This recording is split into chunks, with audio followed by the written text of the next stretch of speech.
اتنی خالی جگہ میں گندم وغیرہ بیج کر آدھے سال کے لیے اناج اگایا جا سکتا تھا، لیکن بڑے افسر باغ لگاتے تھے اور چھوٹے افسر جو مالی اور ایک سے زیادہ نوکر نہیں رکھ سکتے تھے وہ اس خالی جگہ کو خالی ہی رہنے دیتے تھے۔ بینجامن چونکہ محکمہ جنگلات کا آفیسر تھا، اس لیے اس نے بنگلے کے ارد گرد دیوار کے اندر پودوں اور درختوں کا جنگل اگا رکھا تھا۔ ویسے بھی وہ اچھے ذوق و شوق کا آدمی معلوم ہوتا تھا۔ اس کی عمر چہرے اور جسم کے لحاظ سے 30 سال لگتی تھی۔ پوچھا تو اس نے بتایا کہ وہ 37 سال کا ہے۔ اس کا رنگ گورا اور آنکھیں شربتی رنگ کی تھی۔ جسم بہت اچھا اور وہ خوبصورت آدمی تھا۔ بات انگریزی میں کرتا تھا، مسکراتا زیادہ تھا۔ اس کے بولنے کے انداز میں اثر تھا، معلوم نہیں ہوتا تھا کہ اس میں ہندوستانی خون بھی ہے۔ اس نے ہمیں واردات والا کمرہ دکھایا۔ 2 پلنگ ملے ہوئے تھے۔ واردات والی رات ایک خالی تھا کیونکہ بینجامن اس رات ڈیوٹی پر تھا۔ اس رات مقتولہ نے دروازے کی اندر کی چٹخنی چڑھا رکھی تھی۔ صبح بینجامن ڈیوٹی سے واپس آیا تو کھڑکی کھلی ہوئی تھی۔ دروازہ بار بار دستک دینے پر بھی نہ کھلا تو کھڑکی سے اندر گیا۔ اس کی بیوی پلنگ پر مری پڑی تھی اور اس کے سر سے خون بہہ بہہ کر بستر میں جذب ہو گیا تھا۔ بینجامن نے تھانے میں رپورٹ دی۔ پولیس آئی، بہت تفتیش ہوئی لیکن قاتل کا کوئی سراغ نہ ملا۔ کیا آپ نے تفتیشی آفیسر کو قاتل کے متعلق کوئی اشارہ دیا تھا؟ مجھے کسی پر شک نہیں تھا، بینجامن نے جواب دیا۔ نہ میری کسی کے ساتھ دشمنی ہے، نہ میری بیوی کا کوئی دشمن تھا۔ کیا آپ نے کبھی محسوس کیا تھا کہ تفتیش کرنے والا ASI یا SHO تفتیش میں کوتاہی کر رہے ہیں؟ ہم نے اس سے پوچھا۔ یا وہ قاتل کو چھپانے کی کوشش کر رہے ہیں؟ نہیں، اس نے جواب دیا، مجھے ایسا شک نہیں ہوا کہ آپ کی کوشش سے یہ کیس CIA کو دیا گیا۔ میں نے ایسی کوئی درخواست نہیں کی تھی۔ آپ یہ کہنا چاہتے ہیں کہ 1.5 ماہ تک کوئی سراغ نہ ملنے کے باوجود آپ تفتیش سے مطمئن تھے؟ انسپکٹر الفریڈ نے پوچھا۔ میں تو یہ سمجھتا ہوں کہ ہر واردات کی تفتیش میں اتنا ہی عرصہ لگا کرتا ہے، اس نے جواب دیا۔ میرا خیال ہے کہ پولیس اسٹیشن والوں کی رپورٹ پر کیس آپ کو دیا گیا ہے۔ آپ کہتے ہیں کہ نہ آپ کی کسی کے ساتھ دشمنی تھی، نہ آپ کی بیوی کی، میں نے کہا۔ پھر بھی آپ کو کسی پر تو شک کا اظہار کرنا چاہیے۔ بہت سوچ چکا ہوں، اس نے کہا۔ کوئی ایسا آدمی سامنے نہیں آتا جس پر ذرا سا بھی شک ہو۔ میں تو یہی کہتا ہوں کہ چوروں ڈاکوؤں کا کام ہے۔ وہ ڈکیتی کی نیت سے آئے تھے، میری بیوی کی آنکھ کھل گئی، انہوں نے اس کے سر پر ڈنڈے وغیرہ مارے۔ مگر کیس کا ریکارڈ بتاتا ہے کہ گھر کی ایک بھی چیز چوری نہیں ہوئی۔ تو اس کا یہ مطلب نہیں کہ وہ ڈاکو نہیں تھے، اس نے کہا۔ میرا خیال ہے کہ وہ کوئی کچے چور تھے۔ انہوں نے میری بیوی کو پیٹا اور اس ڈر سے بھاگے کہ کوئی اور نہ جاگ اٹھے۔ مسٹر بینجامن، الفریڈ نے کہا، معلوم ہوتا ہے آپ تھانے کے تفتیشی آفیسر پر اپنی رائے اور اپنے خیال ٹھوس کر اسے گمراہ کرتے رہے ہیں۔ وہ بوکھلانے لگا، بلکہ گھبرایا بھی۔ اسے کوئی جواب نہ بن پڑا۔ آپ کی بیوی کو قتل ہی کرنے کے لیے قتل کیا گیا ہے، الفریڈ نے کہا۔ کوئی چیز چوری نہیں ہوئی اور پوسٹ مارٹم رپورٹ میں لکھا ہے کہ معائنے سے پتہ چلا ہے کہ مقتولہ کی آبرو محفوظ رہی ہے۔ یعنی قاتل یا قاتلوں کو مقتولہ کے جسم کے ساتھ بھی کوئی دلچسپی نہیں تھی۔ کیا اس واردات سے پہلے آپ کی بیوی نے کسی نوکر کو نکالا تھا؟ نہیں۔ آپ نے محکمہ جنگلات کے کسی ملازم کو ملازمت سے نکلوایا ہو؟ نہیں۔ جنگلوں میں سے دیہاتی درخت کاٹ لے جاتے ہیں، جنگلی جانوروں کا غیر قانونی شکار کرتے، پھندے لگاتے ہیں۔ آپ نے کسی کو پکڑ کر سزا دلوائی ہوگی؟ ایسا بھی نہیں ہوا، اس نے جواب دیا۔ آپ کے نوکر کتنے ہیں؟ 2، اس نے بتایا۔ ایک خانسامہ ہے اور دوسرے کاموں کے لیے۔ یہ دونوں قابل اعتماد ہیں، میں ان پر شک نہیں کر سکتا۔ واردات کی رات دونوں یہی تھے؟ خانسامہ ہر رات کی طرح اپنے گھر چلا گیا تھا، اس نے جواب دیا۔ نوکر یہی تھا۔ رات کہاں سویا تھا؟ میں نے پوچھا۔ وہ جگہ دکھا دے۔ وہ ہمیں برآمدے میں لے گیا، ایک طرف برآمدہ دیوار سے بند تھا۔ نوکر جو عیسائی تھا اس جگہ سویا تھا۔ ہم نے دیکھا تھا وہاں سے کمرہ چھوڑ کر اگلا کمرہ بیڈ روم تھا اور وہ کھڑکی اسی برآمدے میں تھی جو واردات کی رات کھلی رہ گئی تھی، اور شک تھا کہ قاتل اسی کھڑکی سے اندر گئے اور نکلے تھے۔ یہ تو اس نوکر سے پوچھنا تھا کہ اس کی آنکھ کیوں نہیں کھلی۔ ہم بنگلے کے ارد گرد گھومے، دیکھا کہ ایک کتا بندھا ہوا تھا جو بھیڑیوں کی طرح خوخار دکھائی دیتا تھا۔ میں نے بینجامن سے کہا کہ یہ کتا تو رکھوالی والا ہے، کیا اسے رات کو رکھوالی کے لیے کھولا نہیں جاتا؟ کھول دیتے ہیں، اس نے کہا، لیکن اس پر بھروسہ نہیں۔ واردات والی رات یہ کھلا تھا یا بند؟ کھلا تھا، اس نے جواب دیا۔ واردات کے اگلے روز جب پولیس آئی تو اس نے بنگلے کے ارد گرد کھرے ڈھونڈے ہوں گے، میں نے کہا۔ کیا انہیں یا آپ کو کہیں بکری یا کسی جانور کا ہنگ یا بانس کا ٹکڑا جو اندر سے کھوکھلا ہو پڑا نظر نہیں آیا؟ میں نے یہ بات اس لیے پوچھی تھی کہ جس گھر کے باہر رکھوالی والا کتا ہوتا ہے وہاں ڈاکو یہ طریقہ اختیار کرتے ہیں کہ وہ کسی مرے ہوئے جانور کے سینگ میں یا کھوکھلے بانس کے فٹ 1.5 فٹ ٹکڑے میں قیمہ یا گوشت کے بڑے بڑے ٹکڑے بھر کر ساتھ لاتے تھے۔ اسے وہ کتے سے کچھ دور پھینک دیتے تھے۔ گوشت کی بو پر کتا سیلنگ یا بانس پر ٹوٹ پڑتا اور اس میں سے گوشت نکالنے میں سرگرم ہو جاتا تھا۔ گوشت نکلتا نہیں تھا اور کتا کوشش میں لگا رہتا تھا۔ اتنے میں ڈاکو اپنا کام کر جاتے تھے۔ مجھے شک تھا کہ یہاں بھی ایسے ہی ہوا ہوگا، مگر نہیں ہوا۔ مسٹر بینجامن نے اپنی بیوی کی عمر 30 سال کے لگ بھگ بتائی۔ اس کے کہنے کے مطابق گورے رنگ کی تو تھی خاص طور پر خوبصورت نہیں تھی۔ شادی کیے 10 سال گزر گئے تھے، مجھے وہاں کوئی بچہ نظر نہ آیا۔ پوچھا تو اس نے بتایا کہ اس کی بیوی میں ایسا کوئی نقص تھا جس سے وہ بچے پیدا کرنے کے قابل نہیں تھی۔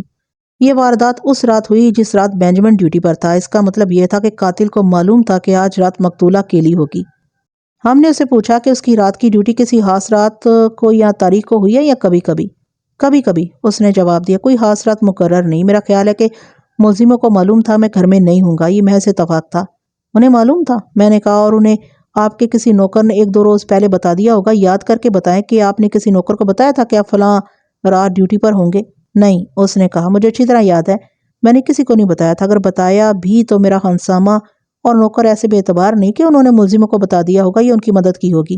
ہمیں سب سے پہلے تو قتل کا باعث معلوم کرنا تھا۔ یہ شخص کہہ رہا تھا کہ کوئی دشمنی نہیں تھی، اپنے نوکروں کی وہ اتنی تعریفیں کرتا تھا کہ ان کے خلاف شک پیدا ہونے ہی نہیں دے رہا تھا۔ چوری بھی نہیں ہوئی تھی، پھر قتل کی یہ واردات کیوں ہوئی؟ کسی نے اس کی بیوی کو شوقیہ تو قتل نہیں کیا ہوگا۔ میں اینگلو انڈین نسل کو بڑی اچھی طرح جانتا تھا۔ یہ لوگ ہوتے تو آدھے انگریز اور آدھے ہندوستانی تھے، لیکن اپنے آپ کو انگریزوں سے 2-3 درجے بڑھ کر انگریز سمجھتے تھے۔ ان کے ہاں ایسی کوئی بات نہیں ہوتی تھی کہ کسی کی بیوی یا بہن یا بیٹی کے ساتھ کسی نے ایسے ویسے مراسم پیدا کر لیے تو اسے قتل کر دیا جائے گا۔ ان کی عورتیں انگریزوں کے ساتھ مراسم پیدا کرنے میں فخر محسوس کرتی تھی اور ان کے بھائی اور باپ ان کی حوصلہ افزائی کرتے تھے۔ یہ لوگ یہ ثابت کرنے کے لیے کہ وہ مکمل انگریز اور ہندوستان کے بادشاہ ہیں، اپنی عزت تک کا ناجائز اور گھٹیا استعمال بھی کر گزرتے تھے۔ مجھے پورا یقین تھا کہ قتل کی ایسی وجہ بالکل نہیں ہوگی کہ بینجمن نے کسی کی بہو بیٹی یا بیوی کے ساتھ مراسم پیدا کیے ہوں گے اور اس کے حامد یا بھائیوں نے بینجمن سے انتقام لینے کے لیے اس کی بیوی کو قتل کر دیا ہوگا۔ ان کے نوکر نوکرانیاں ان کے اندر کے راز زیادہ اچھی طرح جانتے تھے۔ میں نے بینجمن کی بجائے اس کے نوکروں سے پوچھ گچھ زیادہ فائدہ مند سمجھی۔ ہم نے اسے کہا کہ وہ تفتیش کے لیے ہر وقت موجود رہے اور اپنے نوکروں کو تفتیش کے متعلق کوئی ہدایات نہ دے۔ اسے بھیج کر اس کے خانسامہ کو بلایا۔ وہ ادھیڑ عمر کا مسلمان تھا۔ سب سے پہلے اس کے پاؤں تلے سے ہم نے زمین نکالی، باتوں سے اسے خوب خوفزدہ کیا، پھر اسے کہا کہ وہ پولیس کے رحم و کرم پر ہے، اگر اس نے پولیس کی مدد کی تو اسے نجات بھی ملے گی اور انعام بھی۔ ہم یہ بھی اندازہ کرنے کی کوشش کرتے رہے کہ وہ کتنا چالاک ہے۔ بظاہر وہ چالاک نظر نہیں آتا تھا، لیکن ان لوگوں کا کچھ بھروسہ نہیں تھا۔ اس سے ہم نے پوچھ گچھ شروع کر دی اور اس کے جوابوں سے سوال پیدا کر کے اور جرا در جرا کر کے اسے اس حال میں لے آئے کہ اس کی زبان ہکلانے لگی۔ ہم نے دیکھا کہ اس کے منہ سے جو جواب ایک بار نکل جاتا تھا وہ اس پر قائم رہتا تھا۔ ہم دونوں گھما پھرا کر سوال پوچھتے تھے تو بھی وہ اپنے ایک بار دیے ہوئے جواب سے ہٹتا نہیں تھا۔ پولیس کی پوچھ گچھ کے سامنے کوئی بڑا ہی تجربہ کار مجرم ٹھہر سکتا ہے۔ انسپکٹر الفریڈ بہت ذہین آدمی تھا۔ میں نے اسے بہت کچھ سیکھا۔ وہ اپنے ہونٹوں سے مسکراہٹ غائب نہیں ہونے دیتا تھا اور اس کا پوچھ گچھ اور جرا کا انداز دوستانہ گپ شپ لگانے کا تھا۔ خانسامہ نے کم از کم مجھ پر یہ تاثر پیدا کر دیا تھا کہ اس کا اس واردات کے ساتھ کوئی تعلق نہیں، پھر بھی ہمیں اسے کچھ اور پوچھنا تھا۔ یہی باتیں ہمارے کام کی تھی۔ جس وقت بینجمن باہر نکلا تھا اس وقت الفریڈ نے مجھ سے پوچھا تھا، ملک تم نے کچھ محسوس کیا، کچھ سمجھے ہو؟ ہاں، میں نے کہا، مجھے مسٹر بینجمن پر شک ہے۔ اس نے اپنی بیوی کو خود قتل کیا۔ اگر ایسا نہیں تو یہ نوکروں کی کارستانی ہے۔ میرا خیال ابھی نوکروں تک پہنچا ہے، الفریڈ نے کہا۔ ایس ایچ او کو ایک خیال نہیں آیا تھا اور یہ خیال تمہارے دماغ میں بھی نہیں آیا۔ بینجمن نے اپنی بیوی کی زندگی کی انشورنس کرا رکھی ہوگی۔ یہ دیکھنا ہے کہ قاتل بہرحال اس بنگلے میں موجود ہے۔ دیکھو خانسامہ، الفریڈ نے اسے کہا، اب ہم تم سے جو کچھ بھی پوچھیں گے وہ بالکل صحیح اور سچ بتانا۔ اگر غلط بتاؤ گے تو ہمیں دوسروں سے صحیح باتیں معلوم ہو جائیں گی، پھر ہم تمہیں پولیس کے آگے جھوٹ بولنے کے جرم میں گرفتار کر لیں گے۔ پہلے یہ بتاؤ کہ بینجمن کی رات کی ڈیوٹی کتنے دنوں بعد لگا کرتی ہے؟ اس سے پہلے بینجمن صاحب کی نائٹ ڈیوٹی کبھی نہیں لگی تھی، خانسامہ نے جواب دیا۔ میں نے پہلی بار سنا تھا کہ صاحب کی نائٹ ڈیوٹی ہے۔ الفریڈ نے میری طرف دیکھ کر کہا، اور اسی رات بیچارے صاحب کی بیوی قتل ہو گئی۔ صاحب کا کتا رات کو کھلا نہیں رہتا تھا۔ میں نے کہا، اس کتے کی موجودگی میں کوئی چور بنگلے کے احاطے میں نہیں آ سکتا۔ کتا رات کو کھلا رہتا تھا، خانسامہ نے جواب دیا۔ جس رات یہ واردات ہوئی اس رات کتا شاید نہیں کھولا گیا تھا۔ شاید کیوں؟ میں نے پوچھا، کیا تمہیں یقین نہیں؟ شاید کا مطلب یہ ہے جی، اس نے بتایا کہ میں رات 10:30 بجے کے بعد بنگلے سے فارغ ہو کر اپنے گھر چلا جایا کرتا ہوں۔ کتا 8 بجے رات کو کھول دیا جاتا تھا۔ ہر رات نوکر کتا کھلا چھوڑ دیتا تھا۔ اس رات میں 11 بجے کے قریب بنگلے سے نکلا۔ میں نے دیکھا تو کتا بندھا ہوا تھا۔ میں صبح آیا تو پتا چلا کہ میم صاحب قتل ہو گئی ہے۔ میں نے نوکر سے کہا کہ تم نے رات کتا نہیں کھولا تھا؟ اس نے کہا کہ کھولا تھا۔ میں نے اسے کہا کہ 11 بجے تک تو بندھا ہوا تھا۔ اس نے کہا تمہارے جانے کے فوراً بعد کھول دیا تھا جناب۔ میرا خیال ہے کہ صاحب گھر میں نہیں تھا، اس لیے نوکر نے پرواہ نہ کی۔ وہ کتا کھولنا بھول گیا تھا اور اپنی غلطی پر پردہ ڈالنے کے لیے جھوٹ بول رہا تھا۔ کتا کیسا ہے؟ میں نے پوچھا تم اسے رکھوالی کے قابل سمجھتے ہو؟ بڑا خوخار کتا ہے جی، اس نے جواب دیا۔ احاطے کی دیوار کے قریب کوئی آ جائے تو اتنا تیز دوڑتا ہے کہ دیوار پھلانگ کر اس آدمی پر جا پڑتا ہے۔ تمہارا خیال ہے کہ کتا کھلا ہوتا تو قاتل اندر نہیں آ سکتے تھے؟ میم صاحب کی بجائے قاتلوں کی لاشیں یہاں پڑی ہوتی، ہانسامہ نے کہا۔ وہ ان کی کھال ادھیڑ کر بوٹیاں الگ کر دیتا۔ بینجمن صاحب تمہیں زیادہ پسند کرتا ہے یا دوسرے نوکر کو؟ دوسرے نوکر کو، ہانسامہ نے جواب دیا۔ میرا کام باورچی خانے تک ہے۔ صاحب اور میم صاحب آپس میں خوش رہتے تھے؟ اس نے نفی میں سر ہلایا، پھر کہا نہیں، ان کا آپس میں بہت کھچاؤ تھا۔ کب سے؟ کوئی 1 سال سے، اس نے بتایا۔ ان کا آپس میں کبھی کبھی لڑائی جھگڑا بھی ہو جاتا تھا۔ تم نے کبھی معلوم کرنے کی کوشش کی ہے کہ یہ آپس میں کیوں لڑتے جھگڑتے تھے؟ میں نے پوچھا۔ تم نے نوکر سے تو کبھی بات کی ہوگی؟ جناب، اس نے کہا، اندر کا حال اللہ ہی جانتا ہے، ہم نوکر چاکر لوگ اپنی اپنی کہانیاں گھاڑیا کرتے ہیں۔ تم نے کیا کہانی گھڑی تھی؟ میں تو اب بھی یہی کہتا ہوں کہ میم صاحب سے کوئی اولاد نہیں ہوتی تھی، اس لیے صاحب کو وہ بری لگنے لگی تھی۔ ہانسامہ نے جواب دیا۔ میں سب کو یہی وجہ بتاتا تھا۔ کہیں ایسا تو نہیں کہ صاحب نے اپنی میم صاحب کو خود ہی مار یا مروا دیا ہو؟ الفریڈ نے کہا۔ اگر ایسی بات ہے تو بتا دو۔ اس نے کانوں پر ہاتھ رکھ کر کہا، میں اپنی زبان سے ایسی بات نہیں کہوں گا۔ دوسرے نوکر کے متعلق ہم نے اس سے پوچھا، اس نے کہا کہ اس کا یارانہ بدماش آدمیوں کے ساتھ ہے، جوا کھیلتا، تمام برے کام کرتا ہے۔ ہم ہانسامہ کی ہر بات کو سچ نہیں مان سکتے تھے۔ یہاں کون کیسا تھا یہ معلوم کرنے کے ذرائع ہمارے پاس موجود تھے۔ البتہ ہانسامہ کے بیان میں کچھ باتیں ایسی تھی جو بینجمن کے بیان سے بہت مختلف تھی۔ مثلاً بینجمن نے ہمیں بتایا تھا کہ کبھی کبھی اس کی رات کی ڈیوٹی لگتی ہے۔ ہانسامہ نے کہا کہ بینجمن رات کی ڈیوٹی پر پہلی بار گیا تھا، اس سے پہلے اس کی ڈیوٹی کبھی نہیں لگی تھی۔ کتے کے متعلق بینجمن نے بتایا تھا کہ کتا رات کو کھلا رکھا جاتا تھا اور واردات کی رات بھی کھلا رہا، مگر ہانسامہ نے بتایا کہ رات 11 بجے تک کتا بندھا ہوا تھا۔ بینجمن نے بتایا تھا کہ کتا قابل اعتبار نہیں۔ ہانسامہ کہتا تھا کہ بڑا خوخار کتا تھا، احاطے کی دیوار کے باہر بھی چلا جاتا تھا۔ ہم نے ہانسامہ کو باہر بھیج دیا اور آپس میں بحث مباحثہ کرنے لگے۔ اینگلو انڈین سوسائٹی میں ہمارے عام قسم کے مخبر کام نہیں کر سکتے تھے، یہ کام انسپیکٹر الفریڈ کو خود ہی کرنا تھا۔ وہ اسی سوسائٹی کا آدمی تھا۔ ہمیں بینجمن کے متعلق بہت کچھ معلوم کرنا تھا۔ ہم نے دوسرے نوکر کو بلایا، وہ عیسائی تھا اور ہانسامہ سے بہت مختلف تھا۔ اس کی چال ڈھال و چہرہ بتاتا تھا کہ گہرا آدمی ہے، اور یہ صرف نوکر نہیں، کچھ اور بھی ہے۔ غور سے سن لو، الفریڈ نے اسے کہا۔ تھانے سے تمہاری پوری رپورٹ ہمارے پاس موجود ہے۔ تمہارا دوستانہ جن لوگوں کے ساتھ ہے اور جہاں تم جوا کھیلا کرتے ہو وہ سب ہمیں پتہ ہے۔ تمہاری خیریت اسی میں ہے کہ اپنی زبان سے بتا دو کہ یہ کیا چکر چلا ہے۔ اس نے معصومیت، لا علمی اور سیدھے پن کا اظہار بڑے اچھے الفاظ میں اور بڑے اچھے طریقے سے کیا، اور ہمیں وہی کہانی سنائی کہ اسے صبح پتا چلا کہ اس کی میم صاحب اندر مری پڑی ہے۔ تم چرس کے نشے میں تھے یا شراب کے نشے میں؟ الفریڈ نے پوچھا۔ تم واردات والے کمرے سے دور نہیں تھے، میں کیسے مان لوں کہ اندر کسی کو ڈنڈے پڑ رہے ہوں اور تمہاری آنکھ نہ کھلی ہو؟ کیا تم ڈر کے مارے بستر میں دبکے رہے یا وہاں سے بھاگ گئے تھے؟ مجھے پتا نہیں چلا، اس نے جواب دیا۔ وہ لوگ دبے پاؤں آئے ہوں گے۔ بیڈ روم کے دروازے کی اندر والی چٹخنی بند تھی؟ میں نے کہا۔ کھڑکیاں بھی اسی طرح بند ہوں گی۔ پھر قاتل اندر کس طرح گئے؟ میں کیا بتا سکتا ہوں صاحب، اس نے کہا۔ صبح صاحب ڈیوٹی سے واپس آئے تو میں نے ان کے ساتھ دیکھا کہ ایک کھڑکی کھلی تھی۔ مجھے معلوم ہے تم اتنے سیدھے نہیں ہو جتنا بن رہے ہو، میں نے کہا۔ تم نے غور سے دیکھا تھا کہ کھڑکی پہلے سے کھلی تھی یا ملزموں نے کسی طریقے سے کھولی تھی؟ یہ تو مرنے والی بتا سکتی ہے کہ اس نے کھڑکی کھلی رہنے دی تھی یا ملزموں نے کھولی تھی، اس نے کہا۔ آپ کھڑکی خود دیکھ سکتے ہیں، کوئی شیشہ نہیں ٹوٹا۔ میرا خیال ہے میم صاحب نے خود ہی کھلی رہنے دی تھی۔ ہم کھڑکی دیکھ چکے تھے، شیشہ توڑ کر چٹخنی نہیں کھولی گئی تھی۔ چلو ہم یہ مان لیتے ہیں کہ تمہاری آنکھ نہیں کھلی۔ میں نے پوچھا، کیا کتا بھی سویا رہا؟ میں کیا کہہ سکتا ہوں صاحب، تم بہت کچھ کہہ سکتے ہو، الفریڈ نے اسے کہا، اور کہو گے۔ یہ بتاؤ کہ صبح کتے کو کون باندھا کرتا ہے؟ میں باندھا کرتا ہوں۔ واردات والی رات کی اگلی صبح تم اٹھے تو کتا کہاں تھا؟ الفریڈ نے پوچھا۔ ادھر ادھر گھوم پھر رہا تھا، نوکر نے جواب دیا۔ تم نے کتے کو دیکھا تو محسوس کیا تھا کہ وہ نشے یا غنودگی میں ہے؟ میں نے پوچھا۔ اس نے چونک کر مجھے دیکھا اور اس کے ہونٹوں پر مسکراہٹ آ گئی، چہرہ یوں کھل اٹھا جیسے میں نے اسے کوئی خوشخبری سنائی ہو۔ ہاں ہاں صاحب، اس نے خوشی کے لہجے میں اور بڑی جاندار آواز میں کہا۔ مجھے یاد آ گیا ہے کہ کتا جھوم رہا تھا۔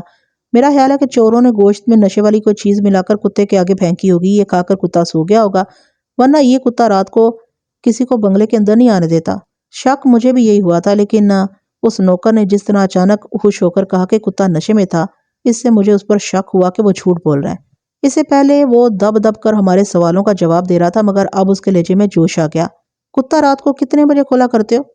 8 بجے کے لگ بھگ، اس نے جواب دیا۔ اس رات بھی اسی وقت کھولا ہوگا؟